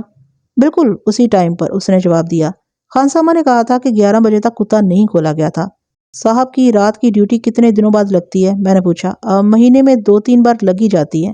میں نے اس کی آنکھوں میں آنکھیں ڈال دی اور چپ رہا۔ اس نے نظریں جھکا لی، میں اسے دیکھتا ہی رہا۔ اس نے آنکھیں اوپر اٹھائیں، میں ابھی اسے دیکھ رہا تھا۔ وہ گھبرانے لگا۔ پھر سوچ لو، میں بھول جاتا ہوں کہ تم نے جھوٹ بولا ہے۔ اس نے اپنا جواب بدلنے کی کوشش کی، لیکن اس سے اس کے خلاف شک اور پختہ ہو گیا۔ الفریڈ اٹھ کھڑا ہوا اور کہنے لگا کہ اسے اپنے ساتھ لے چلو۔ بینجمن کو جب ہم نے بتایا کہ ہم اس کے نوکر کو ساتھ لیے جا رہے ہیں تو میں نے صاف طور پر اس کے چہرے پر تبدیلی دیکھی، جیسے اسے اچھا نہ لگا ہو کہ ہم اس کے نوکر کو ساتھ لیے جا رہے ہیں۔ ان لوگوں سے آپ کو کیا پتہ چل سکتا ہے؟ بینجمن نے دبی دبی آواز میں کہا، آپ کی مرضی ہے لے جائیں، لیکن یہ خیال رکھنا کہ یہ لوگ اپنی جان چھڑانے کے لیے اوٹ پٹانگ باتیں کرنے لگتے ہیں۔ جن کی نوکری کہتے ہیں ان کی عزت کا بھی خیال نہیں کرتے۔ ہم ان لوگوں کو آپ سے زیادہ بہتر جانتے ہیں، الفریڈ نے کہا۔ اس نوکر کو تو ہم اور زیادہ بہتر جانتے ہیں، میں نے کہا۔ آپ فکر نہ کریں، اور یہ بھی خیال رکھیں مسٹر بینجمن، آپ کے پاس ہی خانسامہ رہ گیا ہے۔ ہم آپ کو بتا دیتے ہیں کہ اس سے ہم نے بیان لیا ہے، اور پھر بھی اس سے بیان لیں گے۔ آپ اسے کوئی ہدایت نہ دیں، نہ اسے ڈرانے یا سمجھانے کی کوشش کریں۔ اگر آپ نے ایسا کیا تو ہم اسے پولیس کے کام میں مداخلت سمجھیں گے، جو جرم ہے۔ ہم نوکر کو CIA کی اس حوالات میں لے گئے جس کے تصور سے بھی لوگ کانپا کرتے تھے۔ نوکر سے ہم نے کہا کہ وہ آج رات سوچ لے کہ سچی بات بتائے گا یا نہیں۔ تمہیں اچھی طرح معلوم ہے کہ اس وقت تم کہاں ہو اور یہاں کیا ہوتا ہے، الفریڈ نے اسے کہا۔ یہاں پیار اور محبت کی کوئی بات نہیں ہوتی، تم جانتے ہو یہاں کیا ہوتا ہے۔ وہ یہاں تو سچا اور بے گناہ تھا، یہاں بہت ہی ہوشیار اور تجربہ کار۔ اس نے بڑی پختہ آواز میں کہا، اگر آپ ایک بے گناہ غریب کے ساتھ پیار اور محبت کی باتیں نہیں کرنا چاہتے تو میرا آپ پر کیا زور ہے، خدا انصاف کرے گا۔ ہم دونوں تھانے چلے گئے۔ جس ASI نے تفتیش کی تھی اسے گھیر کر بیٹھ گئے۔ SHO کو گالی گلوچ کی کہ وہ اتنے آسان اور سیدھے کیس کی بھی تفتیش نہ کر سکا۔ معلوم ہوا کہ بینجمن اوپر سوار رہا ہے اور یہ اسے کوئی بڑا صاحب سمجھ کر اس کی ہدایت پر تفتیش کرتے رہے۔ ہمیں شک تھا کہ رشوت چلی ہوگی، لیکن ایسی بات نہیں تھی۔ بہرحال SHO سے ہم نے کہا کہ بینجمن کے نوکر کے متعلق معلوم کرا دے کہ کن لوگوں کے ساتھ اس کا اٹھنا بیٹھنا ہے اور یہ کیسا آدمی ہے۔ تھانے سے فارغ ہو کر میں نے اور الفریڈ نے آپس میں تبادلہ خیالات کیا۔ بینجمن خانسامہ اور نوکر کے بیانات کا تجربہ کا تجزیہ کیا اور اس نتیجے پر پہنچے کہ جو کچھ ہوا ہے گھر کے اندر ہی ہوا ہے۔ میں یہ ماننے کو تیار نہ تھا کہ بینجمن نے اپنی بیوی کو خود قتل کیا یا کرایا، جیسا کہ میں آپ کو بتا چکا ہوں کہ اینگلو انڈین سوسائٹی ہماری دیہاتی سوسائٹی سے بالکل مختلف بلکہ الٹ ہے۔ دیہات میں تو شک پر بھی قتل ہو جاتے ہیں صاحب، لوگوں کے ہاں کسی بیوی کے قتل کی اکثر وجہ انشورنس ہوتی ہے۔ پاکستان میں بھی ایسی سوسائٹی پیدا ہوگی جو مسلمان صاحب لوگوں کی سوسائٹی ہے، اس میں بھی ناجائز تعلقات کو ناجائز نہیں سمجھا جاتا۔ انشورنس کے علاوہ مجھے ایک اور شک یہ تھا کہ بینجمن کی بیوی اولاد پیدا کرنے کے قابل نہیں تھی۔ بینجمن اسے اسی بنا پر طلاق دے سکتا تھا، قتل کرنے کی کیا ضرورت تھی؟ الفریڈ کو بینجمن پر بھی شک تھا، لیکن وہ بڑے پختہ شک کا اظہار نوکر پر کرتا تھا۔ کہتا تھا کہ بینجمن گھر سے غیر حاضر تھا اور نوکر اس کی بیوی کے کمرے میں بری نیت سے داخل ہوا۔ بیوی کی آنکھ کھل گئی۔ نوکر نے اس ڈر سے کہ یہ بینجمن کو بتا دے گی اسے سر میں ڈنڈے مار کر قتل کر ڈالا۔ ہم نے یہ پروگرام بنایا کہ کل نوکر سے کچھ پوچھنے سے پہلے بینجمن کو یہاں بلائیں گے، اسے پوچھیں گے کہ اس کے نوکر اس کے بیان سے مختلف بیان کیوں دے رہے ہیں۔ اس کے علاوہ ہمیں دو چیزیں اور دیکھنی تھی، ایک یہ کہ بینجمن نے اپنی بیوی کی انشورنس کرائی تھی یا نہیں، دوسرے اس کے محکمے سے پتہ کرنا تھا کہ واردات والی رات اس کی کیا ڈیوٹی تھی کہ وہ ساری رات گھر سے غیر حاضر رہا، اور یہ بھی کہ اس کی نائٹ ڈیوٹی لگتی رہتی ہے یا نہیں۔ الفریڈ نے کہا کہ وہ رات کو مخبری کرے گا۔ وہ عام قسم کا انسپیکٹر نہیں تھا، خوشحال خاندان کا پڑھا لکھا آدمی تھا۔ انہی اوصاف کی بدولت اسے CIA میں بھیجا گیا تھا اور بعد میں اسے انٹیلیجنس میں لگا دیا گیا تھا۔ ان دنوں ہندوستان میں جرمنی اور جاپان کے جاسوس بہت سرگرم تھے۔ وہ چلا گیا۔ اگلی صبح وہ کچھ دیر سے میرے پاس آیا، کہنے لگا رات کو وہ سوسائٹی کے لوگوں سے ملتا رہا ہے جس کا بینجمن فرد تھا۔ مہینہ ڈیڑھ مہینہ گزر چکا تھا، پھر بھی لوگ مسز بینجمن کے قتل کی باتیں کر رہے تھے۔ ہر کوئی اپنی رائے دیتا تھا۔ یہ موضوع ایسا تھا جس میں بینجمن کے چال چلن کا بھی ذکر ہوتا تھا اور اس کی بیوی کے چال چلن کا بھی۔ الفریڈ نے تصدیق کرا لی کہ بینجمن اور اس کی بیوی کے تعلقات کشیدہ تھے، اور اس کشیدگی کی وجہ ایک بڑی ہی خوبصورت عورت مسز جیفر سے تھی۔ مسز جیفر 27-28 سال کی عمر کی تھی، جتنی خوبصورت تھی اتنی تیز ترار تھی۔ اس کا خاوند سیدھا اور بھلا آدمی تھا، بیوی اسے بندر کی طرح نچاتی رہتی تھی۔ یہ میاں بیوی پہلے آگرہ میں ہوتے تھے۔ بینجمن اپنی بیوی کے ساتھ آگرہ میں رہا۔ جیفر کا تبادلہ دلی ہو گیا تو بینجمن بھی دلی آ گیا۔ بینجمن کو تو ہم نے دیکھا تھا، اس میں ایسی کشش موجود تھی جو عورتوں کو متاثر کرتی تھی۔ الفریڈ کو پتا چلا کہ بینجمن کا اصل جادو اس کی زبان اور اداکاری ہے۔ پہلے وہ کلب یا پارٹیوں میں اپنی بیوی کو ساتھ لے جایا کرتا تھا، پھر اس کی بیوی ہر محفل اور تقریب سے غائب ہونے لگی اور مسز جیفر اور بینجمن اکثر اکٹھے نظر آنے لگے۔ ان کی دوستی سکینڈل بن گئی۔ پھر یوں ہوا کہ مسٹر جیفر کا تبادلہ پھر آگرہ ہو گیا اور اس نے اپنی بیوی اور بینجمن کا تعلق توڑنے کے لیے خود ہی تبادلہ کرا لیا۔ کوئی 1 ماہ بعد خبر ملی کہ مسٹر جیفر اسپتال میں مر گیا ہے، وہ بیمار ہو گیا تھا۔ اس کی بیوی یہاں آ گئی اور بینجامن کے ساتھ اس کے تعلقات پھر شروع ہو گئے۔ بینجامن کی بیوی بہت پریشان رہتی تھی۔ الفریڈ کو اپنی سوسائٹی سے ایک اور اطلاع ملی جو ہمارے کسی کام نہیں آ سکتی تھی۔ خبر یہ تھی کہ 2 روز ہوئے مسز جیفرے کے گھر چوری ہو گئی تھی۔ صرف ایک اٹیچی کیس چوری ہوا تھا، اس میں 2 بڑے قیمتی ہیرے تھے، سونے کا ہار اور 3 انگوٹھیاں، کچھ نقد رقم تھی۔ اس چوری کے ساتھ ہمیں کوئی دلچسپی نہیں تھی۔ ہم یہ سوچنے لگے کہ کیا بینجامن نے مسز جیفرے کے ساتھ شادی کرنے کے لیے اپنی بیوی کو قتل کیا یا کرایا ہے، یا اس کی بیوی کے قتل کے ساتھ مسز جیفرے کی دوستی کا کوئی تعلق ہی نہیں۔ بینجامن کے نوکر کی یہ بات ہم ماننے کو تیار نہیں تھے کہ اس کے قریب سے قاتل کھڑکی میں سے اندر گئے اور اندر جا کر انہوں نے ایک عورت کو مارا اور نوکر کی آنکھ نہ کھلی۔ ہم بینجامن کے دفتر گئے، اس کے بڑے افسر سے ملے اور پوچھا کہ بینجامن واردات والی رات کس ڈیوٹی پر تھا۔ یہ افسر انگریز تھا۔ اس نے کہا کہ اس محکمے کے افسر دوروں پر جایا کرتے ہیں، ہر دورہ کم سے کم 2 دنوں کا ہوتا ہے۔ یہاں کسی افسر کی ایسی ڈیوٹی کبھی نہیں لگی جو شام سے صبح تک ہو۔ اس انگریز افسر کو معلوم تھا کہ بینجامن کی بیوی قتل ہو چکی ہے۔ ہم نے اس سے اپنا تعارف کرایا تھا اور اس نے ہم سے پوچھا کہ کیا ہمیں بینجامن پر شک ہے۔ شک کچھ ایسا ہی ہے، الفریڈ نے کہا۔ وہ کہتا ہے کہ اس رات وہ ڈیوٹی پر تھا۔ ہمیں یہ بھی معلوم کرنا ہے کہ اس نے اپنی بیوی کی انشورنس کرا رکھی ہوگی۔ جہاں تک اس کی نائٹ ڈیوٹی کا تعلق ہے، میں آپ کو تحریری طور پر بتا سکتا ہوں کہ اس کی کبھی نائٹ ڈیوٹی نہیں لگی۔ اس انگریز آفیسر نے کہا۔ اس کی بیوی کی انشورنس کے متعلق بھی آپ کو پتا چل جائے گا۔ افسروں کی تنخواہیں بینک میں چلی جاتی ہیں۔ اس نے اپنے اکاؤنٹنٹ کو بلایا، اسے کہا کہ وہ مسٹر بینجامن کا بینک اکاؤنٹ نمبر بتائے۔ ذرا سی دیر میں ہمیں یہ نمبر مل گیا۔ انگریز افسر نے یہ نمبر ہمیں دے کر کہا کہ ہم بینک میں چلے جائیں اور اپنا تعارف کرا کے معلوم کرائیں کہ کسی انشورنس کمپنی کو اس کے چیک گئے ہوں گے، پھر اس کمپنی میں جائیں، پھر آپ کو پتا چل جائے گا۔ ہم جب وہاں سے اٹھے تو انسپیکٹر الفریڈ نے اس انگریز آفیسر سے کہا، کہنے کی ضرورت تو نہیں، آپ ایک ذمہ دار آفیسر ہیں اور آپ ایک انگریز آفیسر ہیں۔ میں اکاؤنٹنٹ کو بھی خبردار کر دوں گا کہ وہ مسٹر بینجامن کو پتہ نہ چلنے دے کہ آپ یہاں آئے تھے اور کچھ معلومات لی ہیں۔ اس نے الفریڈ کی بات سمجھتے ہوئے اس کی بات کاٹ کر کہا، میں آپ دونوں کے فرائض کا اپنے قانون کا احترام کرتا ہوں۔ وہ چونکا اور بولا، ذرا بیٹھ جائیں، شاید میں آپ کا کام آسان کر دوں۔ اس نے ٹیلی فون اٹھایا اور نمبر ملا کر بولا، مسٹر بینجامن میرے دفتر میں آ جاؤ۔ ہم بینجامن کو کسی اور طریقے سے جال میں لانا چاہتے تھے، لیکن اس صاحب نے ہمارے مشتبہ کو نہ جانے کیوں بلایا تھا۔ اس کے آنے سے پہلے انگریز آفیسر نے اکاؤنٹنٹ کو پھر بلایا، اسے کہا کہ بینجامن کو پتہ نہ چلے کہ اس کا اکاؤنٹ نمبر معلوم کیا گیا ہے۔ وہ اکاؤنٹنٹ کو کچھ دیر ہدایات جاری کرتا رہا۔ اکاؤنٹنٹ کے جانے کے فوراً بعد بینجامن آ گیا۔ میں نے دیکھا کہ اس کے چہرے کا رنگ اڑ گیا تھا۔ مسٹر بینجامن، انگریز نے پوچھا، جس رات آپ کی بیوی قتل ہوئی تھی، اس رات آپ کیسی نائٹ ڈیوٹی پر تھے؟ میں الفاظ میں اس حالت کا نقشہ پیش نہیں کر سکتا جو بینجامن کی ہوئی۔ 1-2 سیکنڈ کے لیے وہ مسکراتا اور سنجیدہ ہو جاتا۔ اس کا رنگ گورا تھا، یہ رنگ لاش کی طرح پھیکا سفید ہو گیا۔ اس کے افسر کو کہنا پڑا کہ مسٹر بینجامن بیٹھ جائیں، آپ کی طبیعت ٹھیک معلوم نہیں ہوتی۔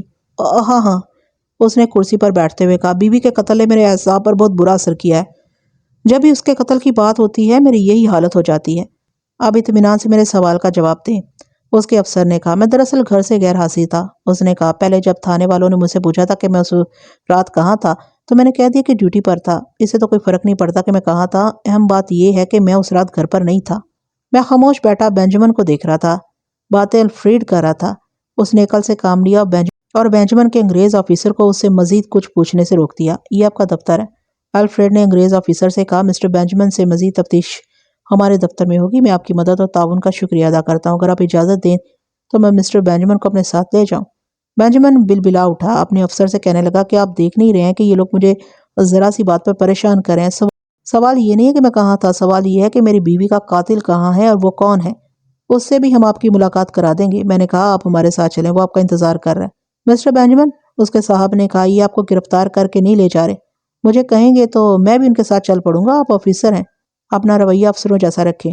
اور ہم اسے اپنے ساتھ لے گئے۔ اسے CIA کے دفتر میں بٹھا کر میں اور الفریڈ اس کے بینک گئے۔ ایک انشورنس کمپنی کے نام اس کے چیک نکلے تھے۔ اس کمپنی میں گئے تو پتہ چلا کہ یہ اس کی اپنی انشورنس ہے۔ کمپنی والوں نے ہمارے کہنے پر ریکارڈ دیکھا، اس نے اپنی بیوی کی انشورنس نہیں کرائی تھی۔ وہاں یہ ایک ہی کمپنی نہیں تھی، ہمیں ابھی معلوم کرنا تھا کہ اس نے بیوی کی انشورنس کسی اور کمپنی میں کرائی ہے یا نہیں۔ ہم 4-5 گھنٹوں بعد واپس آئے۔ بینجامن آخر افسر تھا اور وہ اینگلو انڈین بھی تھا۔ اس نے ہمیں بڑے غصے میں کہا، میں کوئی گنڈا بدماش نہیں ہوں کہ آپ لوگ غائب ہو جائیں اور میں یہاں بیٹھا انتظار کرتا رہوں۔ مجھ سے جو پوچھنا ہے وہ پوچھو، میں اور زیادہ انتظار نہیں کر سکتا۔ ہم آپ ہی کے کام سے گئے تھے جناب۔ میں نے کہا، ہم آپ کی بیوی کے قاتل کو اس اتنے بڑے شہر میں ڈھونڈتے پھر رہے ہیں۔ اگر آپ جلدی جانا چاہتے ہیں تو ہم جو پوچھتے ہیں وہ جلدی بتا دیں۔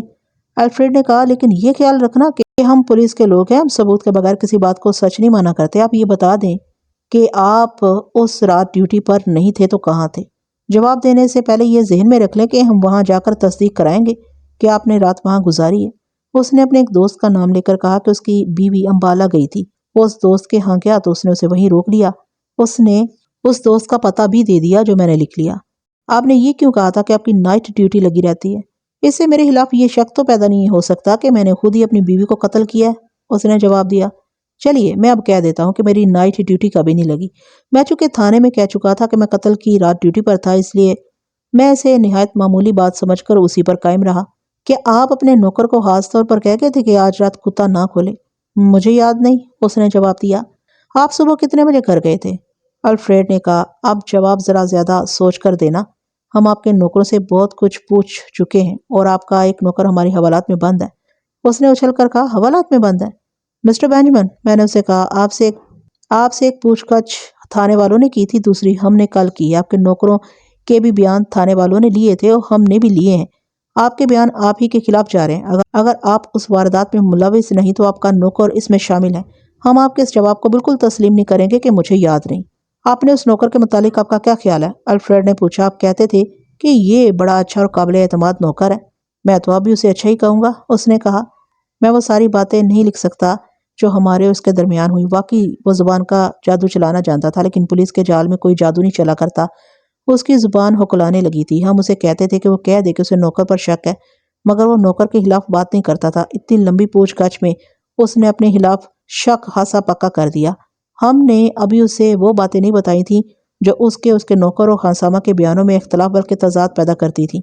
مسٹر بینجمن، الفریڈ نے اسے کہا، آپ گھر نہیں جا سکیں گے۔ ہم آپ کے بیانوں سے مطمئن نہیں۔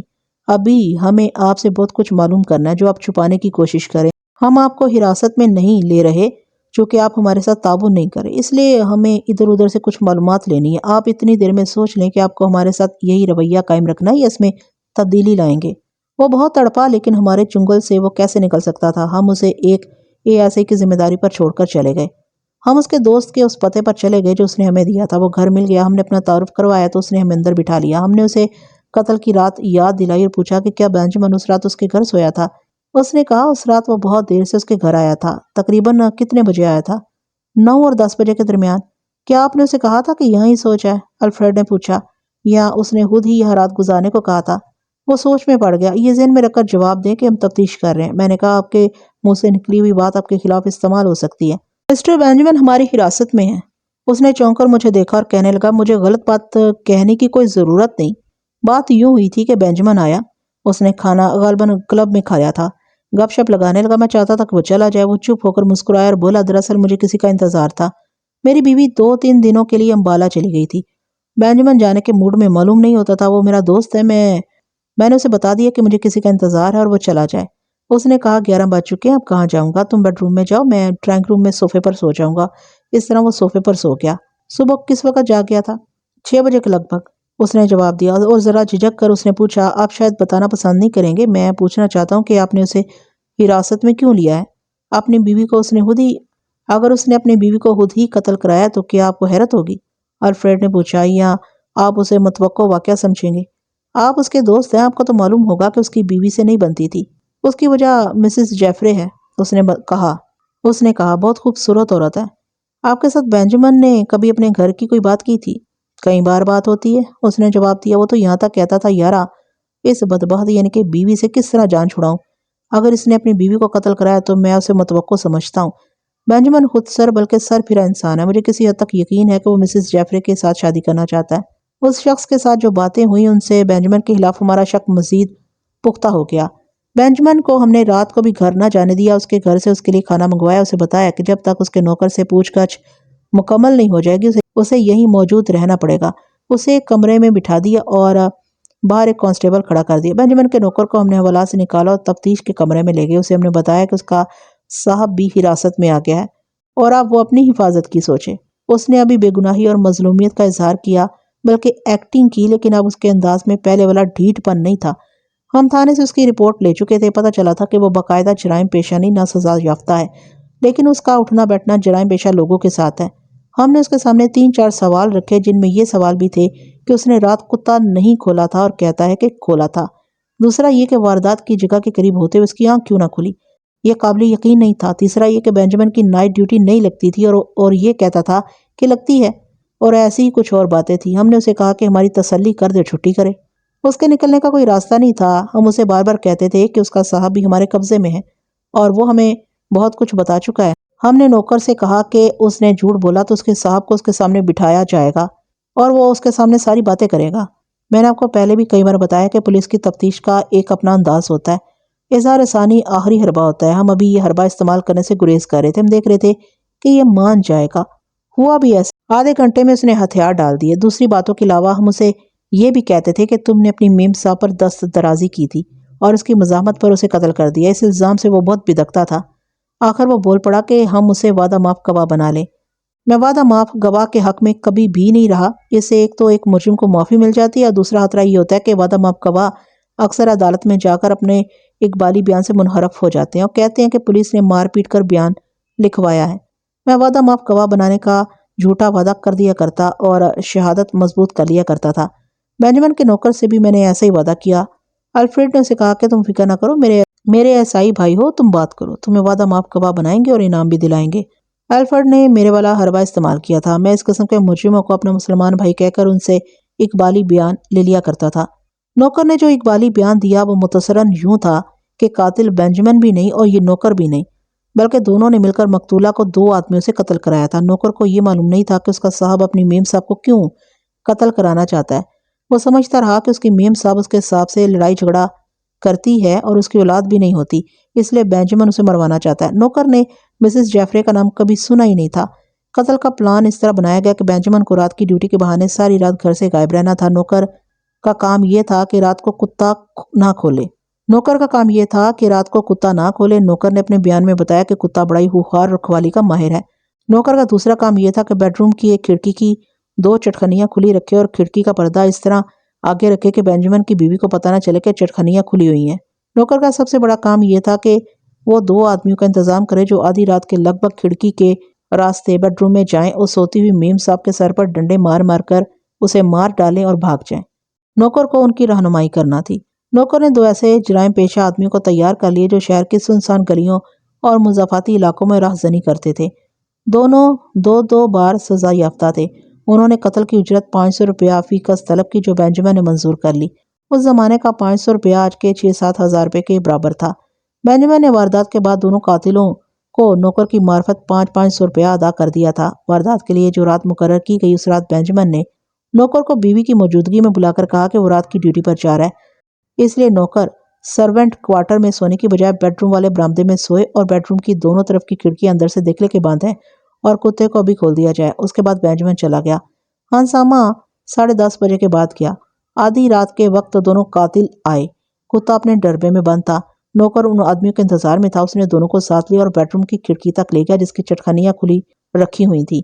ذرا سا دبانے سے کھڑکی کھل گئی۔ دونوں اندر آگے۔ نوکر کے ہاتھ میں ٹارچ تھی۔ اس نے کھڑکی کے باعث سے ٹارچ کی روشنی بینجمن کی بیوی پر ڈالی۔ بیوی کی آنکھ کھل گئی اور وہ اٹھ کر بیٹھ گئی۔ ابھی اس کے منہ سے آواز بھی نہیں نکلی تھی کہ اس کے سر پر وزنی ڈنڈے پڑنے لگے۔ ڈنڈوں کی ضربیں جان لینے کے لیے کافی تھی، لیکن اکیلی دہشت بھی جان لے لیا کرتی ہے۔ نوکر نے مقتولہ کی نبض دیکھی، پھر دل پر ہاتھ رکھا۔ وہ مر چکی تھی۔ میرا خیال ہے کہ دہشت سے اس کی حرکت قلب بند ہو گئی تھی۔ ضربوں سے اسے اتنی جلدی نہیں مرنا چاہیے تھا۔ نوکر نے ان آدمیوں سے کہا کہ وہ ٹرنکوں کے تالے توڑ کر کچھ کپڑے وغیرہ نکال کر ادھر ادھر بکھیر دیں تاکہ پولیس کو یہ بتایا جا سکے کہ اس عورت کو چور قتل کر گئے ہیں۔ مگر عین اس وقت باہر کسی کے دوڑنے کی آواز آئی اور کتے بھونکے۔ ان کی آواز پر بینجمن کا کتا بھی بڑی زور سے بھونکنے لگا۔ قاتل ڈر گئے۔ وہ کھڑکی میں سے کودے اور بھاگ گئے۔ نوکر بھی کھڑکی کے راستے باہر نکل گیا۔ باہر آ کر دیکھا کہ وہ کتے تھے جو ایک دوسرے کے پیچھے دوڑتے بنگلے کے قریب آ گئے تھے۔ نوکر نے ان کتوں کو باہر جاتے دیکھا۔ اس کے ساتھی جا چکے تھے۔ نوکر انہی لوگوں کے ساتھ اٹھتا بیٹھتا تھا، لیکن اس نے ایسا گھناؤنا جرم پہلی بار کیا تھا۔ وہ ڈرنے لگا۔ باقی رات وہ سو نہ سکا۔ اس کے قریب کمرے میں لاش پڑی تھی۔ اس نے باقی رات جاگتے گزار دی۔ بینجمن سورج نکلنے سے پہلے آگے سے پہلے ہنگامہ آ چکا تھا۔ نوکر نے اسے بتایا کہ میم صاحب اندر مری پڑی ہے۔ نوکر رات بھر اتنا خوفزدہ رہا کہ اسے یاد ہی نہ رہا کہ ٹرنکوں کے تالے توڑ کر کپڑے ادھر ادھر بکھیرنے ہیں۔ اس نے بینجمن کے آنے سے پہلے پڑوس کے بنگلوں میں اطلاع دے دی کہ رات میم صاحب ماری گئی ہے۔ بینجمن کے آنے تک بنگلے میں کچھ لوگ آ چکے تھے۔ بینجمن آیا تو اس نے وہ واویلا بپا کیا کہ کئی لوگوں کے آنسو نکل آئے۔ تھانے میں رپورٹ ہوئی اور پولیس آ گئی۔ نوکر نے ہمیں بتایا کہ اس نے اور بینجمن نے کس طرح پولیس کو گمراہ کیا۔ ان تفصیلات میں جانے کی ضرورت نہیں، بہرحال یہ کیس ہمارے پاس آیا تو ہم نے ایک ملزم کو پکڑ کر اسے اقبالی بیان لے لیا۔ اس کی نشاندہی پر ان دونوں قاتلوں کو آسانی سے پکڑ لیا گیا۔ وہ چونکہ پیشہ ور تھے اس لیے انہوں نے اقبالی بیان دینے سے انکار کر دیا۔ وہ دونوں کے گھروں کی تلاشی لی تو ایک کے گھر سے شاہ بلوت کا بڑا مضبوط ڈنڈا مل گیا، دوسرے کے گھر سے ڈنڈا نہ ملا۔ ہمیں ان کے خلاف ٹھوس شہادت کی ضرورت تھی۔ نوکر کا صرف یہ کہنا تھا کہ قاتل یہ دونوں ہیں۔ قانون کو مطمئن کرنے کے لیے کافی نہیں تھا۔ ہم نے دونوں کو لگ کر کے وعدہ ماف گواہ بننے کی پیشکش کی جو انہوں نے ٹھکرا دی۔ میں استادی سے کام لینا چاہتا تھا لیکن الفریڈ نے مجھے کہا کہ یہ مشتبہ یا بے گناہ تو نہیں کہ ہم ان کا منہ دیکھتے رہیں گے۔ اس نے CIA کا مشہور حربہ استعمال کرنا شروع کر دیا۔ یہ 3rd ڈگری طریقہ تھا۔ اگر میں یہ طریقہ بیان کرنے لگوں تو آپ غش کھا جائیں۔ ایک ہی رات میں دونوں نے اقبالی بیان دے دیا۔ ہمیں صرف بیان کی نہیں، شہادت کی بھی ضرورت تھی۔ دونوں کو ہم نے الگ الگ وعدہ معافی کا جھانسا دیے رکھا۔ البتہ بینجمن خاصا ڈھیٹ ثابت ہوا۔ اس نے یہی رٹ لگائے رکھی کہ وہ اپنے دوست کے گھر سو گیا تھا۔ اس کی غیر حاضری میں اس کے گھر چور آئے اور اس کی بیوی کو قتل کر گئے۔ یہ بیان لیتے مجسٹریٹ سے قلم بند کراتے 3-4 دن گزر گئے۔ بینجمن کو ہم نے گرفتار کر کے حوالات میں بند کر دیا، اس کا ریمانڈ لے لیا تھا۔ اس دوران ایک اور ڈرامے سے پردہ اٹھنے لگا۔ میں سنا چکا ہوں کہ مسز جیفرے جس کے ساتھ بینجمن کے اشکانہ مراسم تھے کہ گھر چوری ہوتی تھی۔ ایک روز اس تھانے کا SHO کسی کام سے CIA کے دفتر میں آیا۔ ہم ایک دوسرے کو اچھی طرح جانتے پہچانتے تھے۔ یہ اتفاقیہ ملاقات تھی۔ اسے کسی طرح یہ پتا چلا تھا کہ میں لائن حاضر ہوں۔ وہ حیران ہوا کہ مجھے CIA کا کیس دے دیا گیا ہے۔ میں نے اسے بینجمن کے جرم کے متعلق بتا کر کہا کہ میں اس کیس کی تفتیش کر رہا ہوں اور ملزم پکڑ لیے ہیں۔ اس بینجمن کے متعلق تم نہیں جانتے ملک، اس نے کہا۔ ایک انگریز عورت مسز جیفرے کے گھر چوری ہو گئی ہے۔ میں اس کی تفتیش کر رہا ہوں۔ یہ عورت دیکھنے کے قابل ہے، جوانی میں بیوہ ہو گئی ہے۔ مخبروں نے مجھے اس کے متعلق بتایا کہ بینجمن صاحب کوئی جنگلات کا آفیسر ہے۔ یہ عورت اس پر مرتی ہے اور بینجمن اس پر لٹو ہے۔ جیسا کہ تم کہتے ہو کہ اس نے اپنی بیوی کو قتل کیا ہے تو یہ قتل اس نے مسز جیفرے کے ساتھ شادی کرنے کے لیے کیا ہے۔ مجھے کچھ خطوط ملے ہیں۔ اب تم اتفاق سے مل گئے ہو تو تمہارے ساتھ ذکر کر رہا ہوں، ورنہ میں ان خطوط کو ضائع کر دینے کی سوچ رہا تھا۔ تم مشورہ دو تو ضائع کر دوں، دیکھنا چاہو تو دکھا دوں گا۔ بات کچھ دلچسپ معلوم ہوتی ہے۔ مجھے شک ہے کہ اس انگریز عورت نے اپنے خامند کو زہر دیا ہے۔ وہ آگرہ کے اسٹیشن ہاسپٹل میں کسی بیماری سے مرا ہے۔ ادھر اس کے چاہنے والے نے اپنی بیوی کو قتل کرایا ہے، ادھر اس نے اپنے خامند کو پار کر دیا ہوگا۔ یہ محض گپ شپ تھی۔ میں نے انسپیکٹر الفریڈ سے ذکر کیا۔ وہ کہنے لگا کہ حد دیکھ لیں گے، لیکن ہمیں کیا پڑی ہے کہ کسی کی رپورٹ کے بغیر کیس اپنے سر لے لیں۔ وہ SHO کہنے لگا اسے ہم مشورہ دیں کہ وہ ان خطوط کو ضائع کر دے یا مسز جیفرے کو دے دے۔ یہ خطوط اس تھانے دار کے ہاتھ اس طرح لگے تھے کہ مسز جیفرے نے چوری کی رپورٹ تھانے میں دی۔ اس تھانے دار نے تفتیش شروع کر دی۔ شام کو اسے کسی نے اطلاع دی کہ ویران علاقے کے کھڈ میں چمڑے کا ایک اٹیچی کیس پڑا ہے اور اس میں سے کپڑے نکال کر کسی نے بکھیرے ہوئے ہیں۔ یہ تھانے دار فوراً پہنچا۔ سب پرانے کپڑے تھے اور 10-12 خطوط ایک لفافے میں پڑے تھے۔ تھانے دار نے یہ سارے خط کھول کر پڑھے۔ ہر خط کی تحریر کچھ جذباتی تھی اور ایک تو فقرے اشاروں میں لکھے گئے تھے۔ تھانے دار نے سارے خطوط لفافے میں واپس ڈال کر جیب میں ڈال لیے۔ مسز جیفرے نے اپنا اٹیچی کیس پہچان لی اور کپڑے بھی۔ اٹیچی کیس میں سے قیمتی مال غائب تھا۔ تھانے دار نے مسز جیفرے کو یہ نہ بتایا کہ کچھ خط بھی ملے ہیں۔ مسز جیفرے بڑی پریشان تھی۔ اس نے تھانے دار سے پوچھا کہ اسے کچھ کاغذات تو نہیں ملے؟ بڑے ضروری کاغذات تھے۔ تھانے دار نے ویسے کہہ دیا کہ اسے کوئی کاغذات نہیں ملے۔ اس کے بعد وہ اپنے انہی الفاظ پر قائم رہا۔ ان تفصیلات کو چھوڑیے کہ اس تھانے دار نے ان خطوط کو کیوں اپنے پاس دبائے رکھا اور ہمیں یہ خط دیکھنے کا شوق کیوں چرایا۔ ہوا یہ کہ اگلے روز تھانے دار ہمارے کہنے پر یہ خطوط ہمارے پاس لے آیا اور واقعی خطوط کسی جرم کی نشاندہی کرتے تھے۔ مجھے اب ہر خط کی تحریر یاد نہیں رہی، کچھ الفاظ یاد رہ گئے۔ مثلا الفاظ اس قسم کے تھے: ہم زیادہ دیر تک ایک دوسرے سے دور دور نہیں رہ سکتے۔ ہندوستان بہت بڑا ملک ہے، جہاں کہو گی وہاں چلے جائیں گے۔ میں اپنی زنجیریں توڑ ڈالوں گا، تم اپنی زنجیریں توڑنے کی کوشش کرو۔ میں خوش ہوں کہ تم کامیاب ہو رہی ہو۔ دیوار جلدی گر پڑے گی۔ گھبراؤ مت، اثر آہستہ آہستہ ہوگا۔ یہ اور اچھا ہے کہ وہ اسپتال میں داخل ہو گیا ہے، تم دلی آ جاؤ۔ ہر خط کا آخری فقرہ یہ تھا کہ خط ضائع کر دینا یا خط فوراً جلا دینا۔ نیچے لکھا تھا: تمہارا بین۔ یہ تو بہت کم الفاظ ہے جو مجھے یاد آئے اور میں نے لکھ دیے۔ مکمل تحریریں نمایاں طور پر مشکوک تھیں۔ ہم نے اس تھانے دار سے کہا کہ اس عورت نے اپنے خامند کو زہر دے کر مارا ہے اور ڈاکٹر اسے کوئی مرض سمجھتے رہے ہیں۔ اس عورت کو یہ خط دکھاؤ اور پوچھو کہ یہ کیا ہے۔ ظاہر ہے وہ نہیں بتائے گی اور وہ اپنے خطوط واپس مانگے گی۔ اس صورت میں تھانے دار یہ فائدہ اٹھا سکتا ہے کہ اسے کہے کہ وہ چوری کا کیس واپس لے لے۔ اس طرح تھانے دار کو ایک تفتیش سے نجات مل جائے گی۔ 2-3 روز بعد تھانے دار ملا۔ وہ بہت پریشان تھا۔ اس نے مسز جیفرے کو ہاتھ دکھائے تو اس عورت نے ہاتھ مانگے۔ تھانے دار نے ہاتھ دینے سے انکار کر دیا۔ عورت آخر انگریز تھی اور ہم جیسے تھانے داروں کو اپنا ذاتی نوکر سمجھتی تھی۔ اس نے تھانے دار کو برا بھلا کہا۔ تھانے دار اونچے خاندان کا فرد تھا، وہ اپنی بے عزتی برداشت نہ کر سکا۔ اس نے اپنے ڈی ایس پی کو تحریری رپورٹ دے دی جس میں اس نے لکھا کہ یہ خطوط مشکوک ہیں جن پر وہ غور کر رہا ہے۔ بہرحال یہ معاملہ ڈی ایس پی تک پہنچا۔ ڈی ایس پی نے خط دیکھے تو اسے بھی شک گزرا۔ تھانے دار نے اسے یہ نہیں بتایا کہ بین کا مطلب بینجامن ہو سکتا ہے اور اس بینجامن نے اپنی بیوی کو قتل کرا دیا اور یہ کیس سی آئی اے نے ثابت کر لیا ہے۔ قصہ مختصر یہ کہ یہ کیس بھی سی آئی اے کے پاس آ گیا۔ بعض سامعین شاید تسلیم نہ کریں کہ پولیس نے خود ہی ایک کیس میں دلچسپی کا مظاہرہ کیا۔ میں جس دور کی بات کر رہا ہوں اس وقت ملک پر اس قوم کی حکومت تھی جو اپنے قانون کا احترام کرنا بھی جانتی تھی اور کرانا بھی۔ بعض کیسوں میں یہ بھی نہیں دیکھا جاتا تھا کہ اس کا سرکاری طریقہ کار کیا ہے۔ جہاں فوری کارروائی کی ضرورت محسوس ہوتی تھی وہاں سرکاری طریقہ کار یعنی کہ پروسیجر کو نظر انداز کر دیا جاتا تھا۔ اس دور میں پولیس کو یہ فائدہ ضرور حاصل تھا کہ جرائم کم ہوتے تھے۔ اس کی وجہ یہ تھی کہ پولیس کو منمانی کرنے کی کھلی چھٹی نہیں تھی۔ خوشامد تو بہت ہوتی تھی لیکن انگریز افسر اپنے فرائض کی ادائیگی کے راستے میں خوشامد کو حائل نہیں ہونے دیتے تھے۔ جرم کے ارتکاب کے متعلق بھی ایک دو باتیں کرتا چلوں۔ اس انگریز عورت مسز جیفرے نے ایسے خطوط سنبھال رکھے ہوئے تھے جو اسے سزائے عمر قید دلا سکتے تھے۔ یہ جذبات کا معاملہ تھا۔ حقیقت یہ ہے کہ جرم کو لاکھ چھپائیں یہ نہیں چھپ سکتا۔ خدا اسے بے نقاب کرنے کا کوئی نہ کوئی سبب بنا دیتا ہے۔ مجرم سمجھتے ہیں کہ انہوں نے جرم کی پلاننگ اتنی عقل سے کی ہے کہ انہیں کوئی پکڑ ہی نہیں سکتا، لیکن خدا کا اصول سزا و جزا ان کی عقل پر پردہ ڈال دیتا ہے۔ ہم نے بینجامن کے بنگلے کی تلاشی لی جو طریقہ کار کے مطابق ضروری تھی۔ اس کے ہاتھ کی لکھی ہوئی کئی تحریریں جو ہم نے ان خطوط سے ملائیں خطوط بینجامن کے ہاتھ کے لکھے ہوئے تھے۔ ہم نے بینجامن سے بطور نمونہ بھی ایک تحریر حاصل کر لی اور یہ تحریر اور خطوط ہینڈ رائٹنگ کے ایکسپرٹ کے حوالے کر دی۔ اس نے تحریری رپورٹ دی کہ وہ دونوں تحریریں ایک ہی ہاتھ کی لکھی ہوئی ہیں۔